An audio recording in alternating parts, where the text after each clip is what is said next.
Okay, so as you can see, sponge is on the wheel tub, and that is because I've glued it on using some silicone bathroom sealant, but it does the job. Didn't want to use the spray, and yeah, spray can be really messy. So what I've done, a young assistant has been helping me. So yeah, she doesn't want to be on camera, so I'm not going to film her. So I'm going to show you what we have done on the driver's side at the back. The vinyl is on the driver's side. It's not pretty, that silver tape isn't staying there, don't worry. This is just a temporary thing until I can get someone to help me remake this.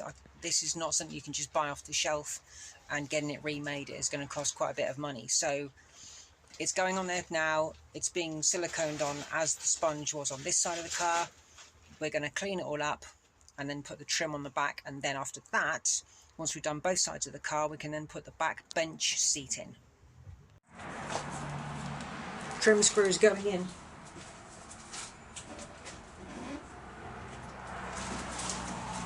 Get in the car. Right. My young assistant has left for the day and has left me in charge of putting the trim back in. Trim screws back in. This is tricky because it doesn't look like it wants to fit properly. I may have to make new holes in the plastic. Or is that going to sit in there all right? Fingers crossed those screws go in, they don't fall out the other side.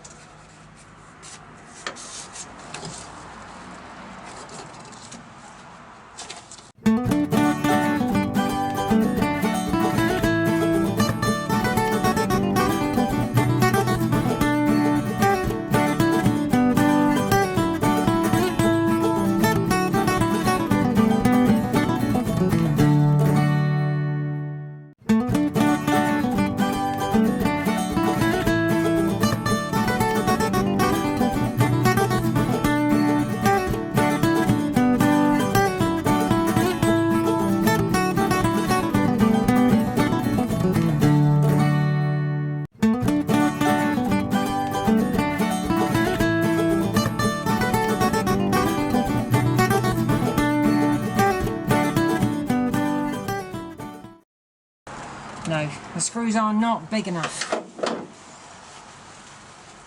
I'll have to find some more.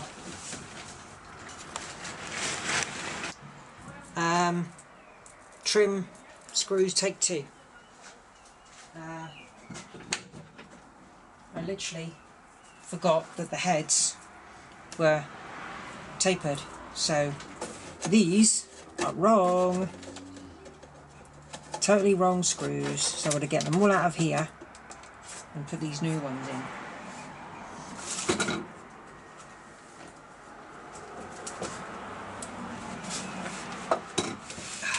Silly me.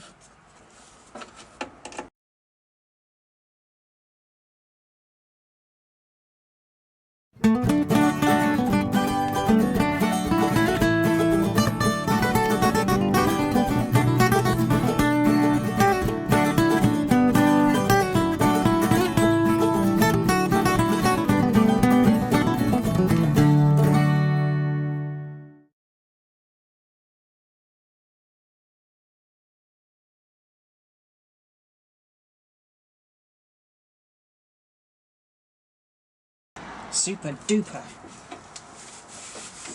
Let's do the other side, shall we?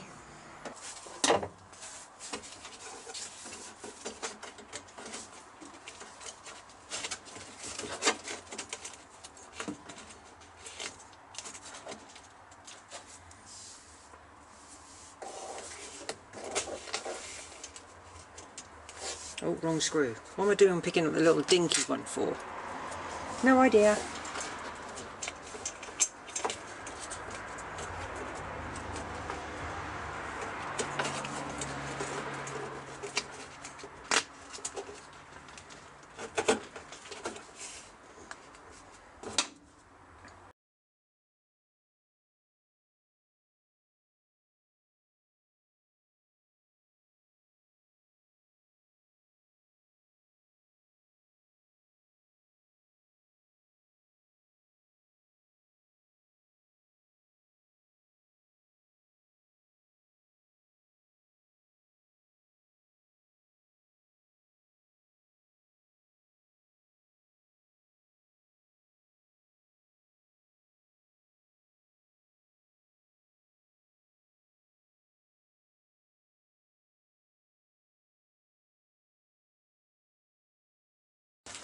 screwed in. Okay.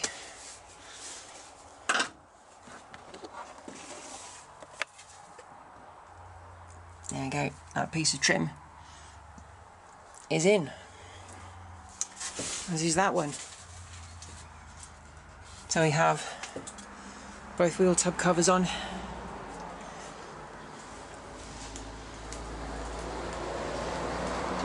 And yeah, got to finish that door, so I'll take the glass out for the felt. And unfortunately the clips which hold the seals on snapped. So what I'll do is when I get home, I'll take them all out and replace them with the new ones, which I forgot to bring with me. Really clever of me to do that. Hey everyone, welcome back. I've been cleaning up the airbox. This thing is going to be going in the car, even though it needs repair and it needs a complete strip down, but I need it working for Gaydon, and I'd rather wait till I get this home and then strip it down properly at home and do it over the winter in my leisure.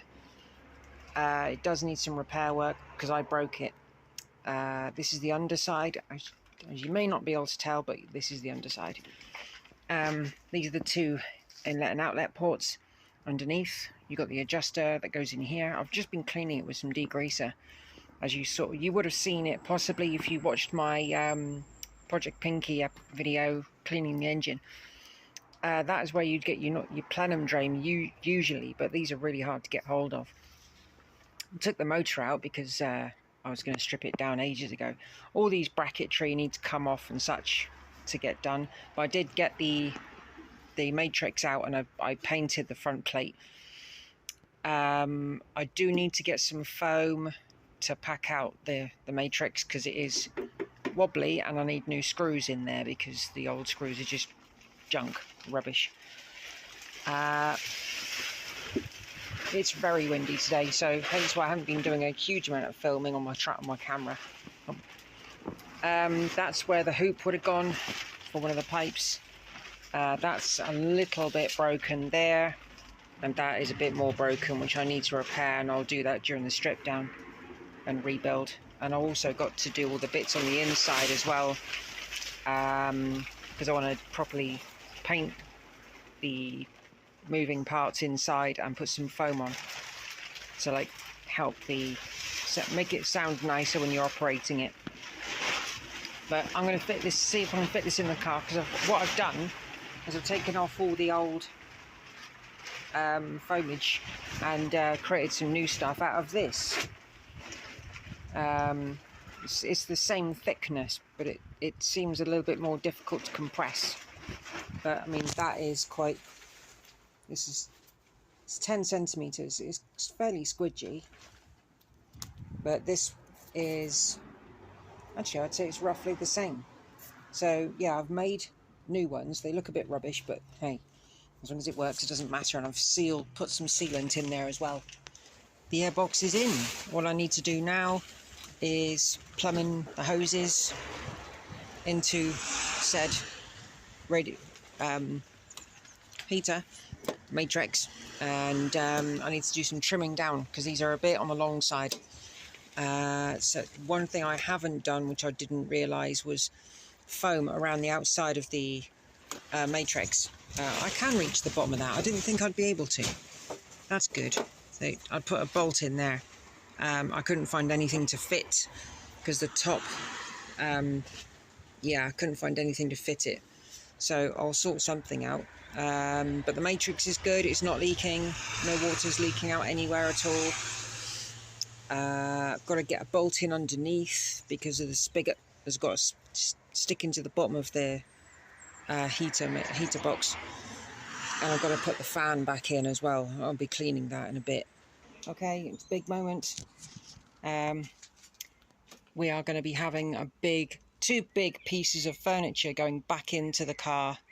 I won't be filming it because my young assistant is with me again, and as I said before, doesn't want to be filmed, so that's fine.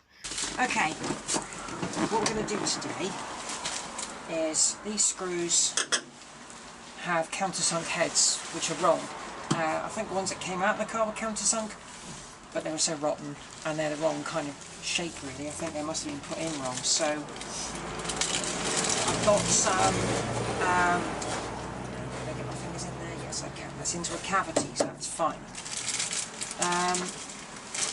I didn't have enough of these, and these are stainless, so what I'm going to do is I'm swapping them all over for what they call panhead. And panhead have a domed top and flat underneath where they meet the surface you're working on.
The back seat is now in. You can't see much of it because there's a seat on the seat, but in the back, there we go, it's all in. Brand new screws. Yes, it's a bit of red paint, but hey, I don't care. It's covering, well, it's painted over rust, so, and that's red oxide, so it'll help. But I'm going to get some matting put in here anyway. Yeah, taking bits off at the moment. They're going to go on tomorrow. So back in the TeeCee is almost on the ground. Once I've got the wheels sorted out, I can do that. I have some more welding to do underneath the fronts of the seats, the footwells, sorry. Listen to that. That sounds good.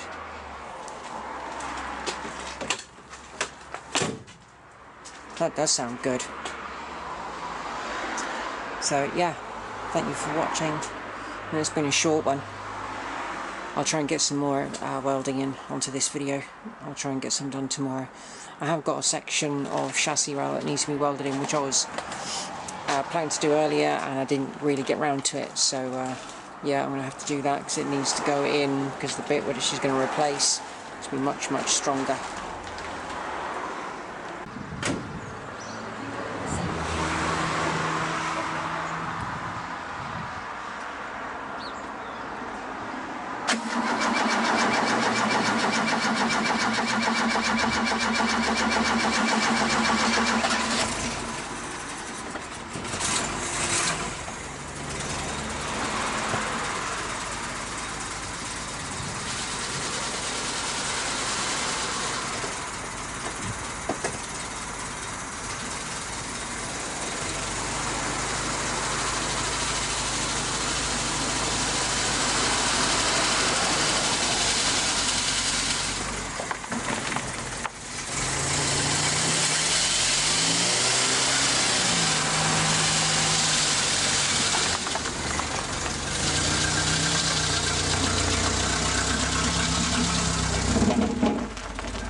Hello. Today is very rainy, it's very wet, puddles, drips, you name it, and it's not very warm either. So, well, anyway, I have been doing some wiring, attempting to do wiring. I will show you what I've done in the engine bay. Basically, water on the phone, that's not good. Right, okay, so we have this wire here, or should I say 2 into 1. We have one going to into the loom. Can't remember exactly where that goes now. Oh no, it's the new wire I made. Yeah, that alternator. Sorry, yes, alternator there. And this one is going to the dash. Now it's a new wire that I've put in, so I can power my radio directly into a junction, fused as well, and the cigarette lighter 12-volt socket is also fused now, because it never had one from new.